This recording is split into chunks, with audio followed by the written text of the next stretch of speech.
நரம்பு தளர்ச்சி பிரச்சனை உள்ளவர்கள் எடுத்துக்கொள்ள வேண்டிய உணவுகள். இன்றைக்கி இளைய தலைமுறையினர் அதிகமாக பாதிக்கக்கூடிய ஒரு பிரச்சனை தான் இந்த நரம்பு தளர்ச்சி.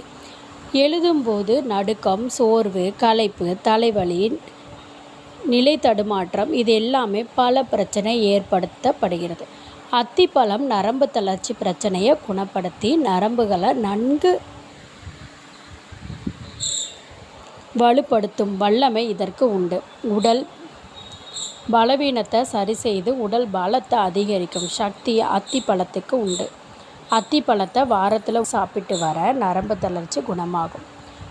உடல் நரம்புகளை நன்கு வலுப்படுத்தும் சக்தி உண்டு. பிரண்டைக்கு உடல் நரம்புகளை நன்கு வலுப்படுத்தும் சக்தியும் உண்டு. பிரண்டையை உணவில் அதிகம் சேர்த்து கொள்வதனால் நரம்பு சம்பந்தப்பட்ட அனைத்து பிரச்சனைகளும் சரியாகும். நரம்பு தளர்ச்சி பிரச்சனை உள்ளவங்க மாதுளை பழத்தை அதிகம் சாப்பிடுங்க. மாதுளை பழம் உடல் சூட்டை தணித்து உடலை வலுப்படுத்தும், நரம்பு தளர்ச்சியை சரி செய்யும். நெல்லிக்காயில் உடலை வலுப்படுத்தும் அனைத்து சக்திகளும் உள்ளது.